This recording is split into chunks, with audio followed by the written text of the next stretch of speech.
pode ser um manifesto, uma ação que busca ou que seja uma mudança social, mas o ativismo é isso, uma ação em prol de uma mudança, né? E uma ação coletiva em prol dessa mudança. Quando a gente fala de ativismo digital, então seria essa ação política no meio digital, nas redes digitais de comunicação. E isso traz para a gente uma discussão muito importante sobre a democracia e a internet, né? E ainda mais hoje. Hoje a gente tem o que o Castells já dizia lá atrás, né, da penetração das tecnologias de informação e comunicação em todos os contextos da nossa vida cotidiana. Hoje, com uma pandemia, a gente tem obrigatoriamente isso, não só para aqueles que querem, também para aqueles que não querem, né? A gente depende da mediação tecnológica para tudo. E aí a gente começou a se deparar com discussões que já vinham há muito tempo e que a gente não lidava com elas ou que a gente deixou meio que de cantinho, né? Assim, de compreensões que agora parecem um pouco mais evidentes.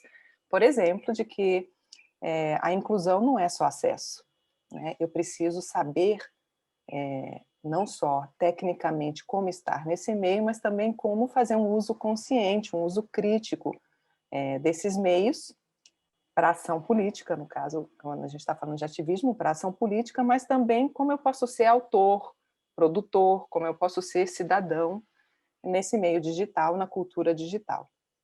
Então, a gente se deparou com esses limites todos do que o que a internet foi para nós, né? A internet veio como uma promessa de maior democracia, de uma maior liberdade, de não hierarquia, de uma relação mais horizontal, que todo mundo nas redes digitais podem ser receptores, mas também emissores de conteúdos. Então, por conta de uma base tecnológica que permite uma comunicação bidirecional, a comunicação todos-todos, né? Como Levi falou e outros também, a gente viu que a base tecnológica não é suficiente, ela não se basta, mas é também preciso que a gente tenha uma ação e uma participação política dentro desses espaços. Então é bom a gente, assim, no nosso caso, no nosso grupo de pesquisa que é o Comunique, a gente tem uma perspectiva crítica, né, Escola de Frankfurt e tal. Então a gente gosta muito de lembrar do Finber, que é um autor bastante conhecido das tecnologias, na filosofia da tecnologia, e ele faz uma metáfora, né, com um quadro. Assim, a tecnologia é como uma moldura de um quadro, né? Ela apresenta determinações, ela apresenta condições, mas ela não traz em si o conteúdo do que essa obra que pode ser produzida ou não dentro do quadro. Então, ela traz diversas e conduz, né, e determina um pouco os modos de ação e os hábitos de uso dessas tecnologias, mas ainda existe uma possibilidade de que a gente possa produzir uma obra de arte que seja nossa, ou que seja de um interesse coletivo ou individual dentro dessa estrutura. Então, isso, claro, traz uma perspectiva de que a gente pode fazer uma apropriação diferente daquela que foi programada, né? Se a gente vai para o Arlindo Machado, como subverter a lógica programada dessas tecnologias é a brecha de possibilidade de transformação.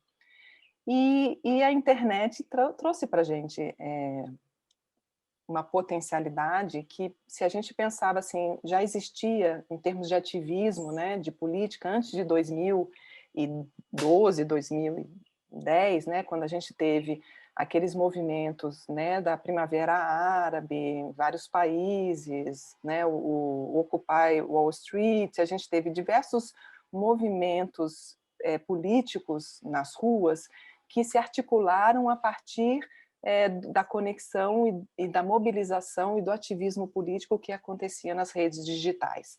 Antes disso, a gente tinha, na verdade, um diagnóstico de que a política estava morrendo, e principalmente os jovens não se comprometiam com a política, né? A gente teve diversos autores, como a Sherry Turkle, por exemplo, né?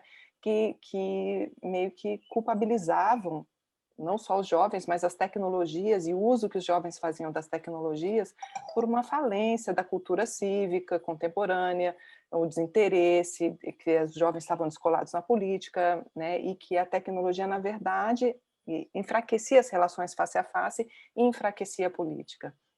E aí a gente teve, por outro lado, outros estudos, como o do Buckingham, da Banerjee, eles fizeram um grande estudo na Europa, a Civic Web, né?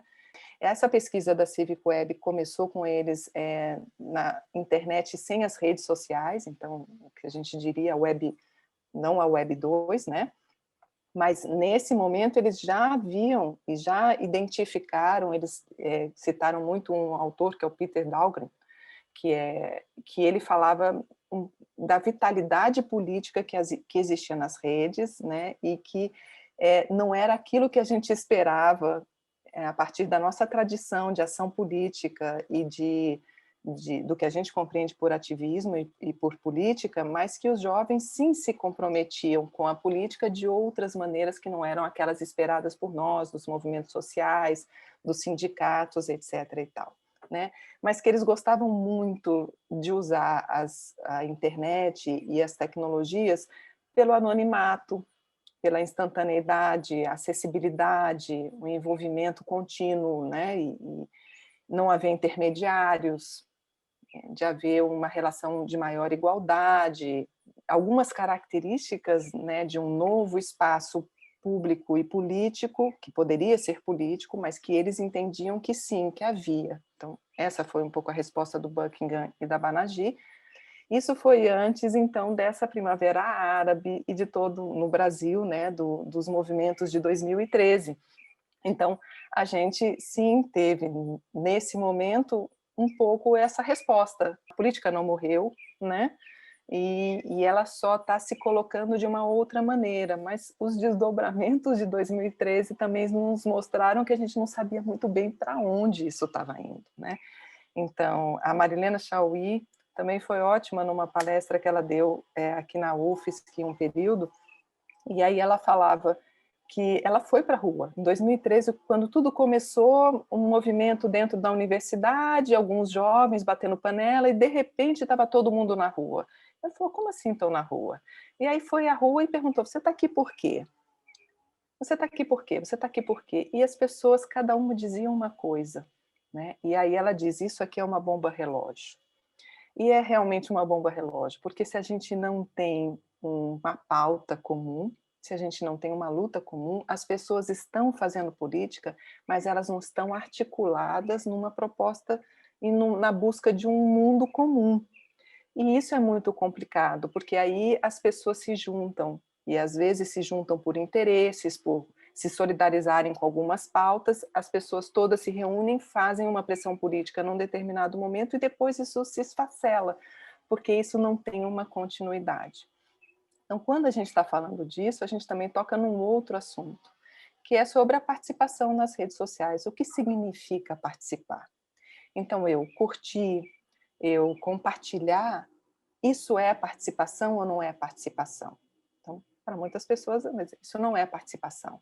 Mas também é alguma coisa, porque eu estou me colando numa imagem, né? Se eu compartilho um meme, eu compartilho se eu curto uma mensagem, eu estou me vinculando àquela mensagem para o meu público, para o meu grupo de seguidores, eu me vinculo a uma imagem. Se eu compartilho, eu difundo isso.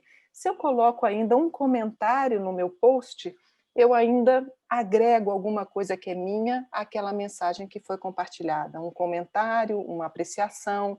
Se a gente fosse pensar na perspectiva crítica, né, que eu falava da Escola de Frankfurt, por exemplo, será que as redes sociais são a nova esfera pública? Né? E eu acredito que não, que o Habermas, se ele pudesse se pronunciar sobre isso, ele diria que não.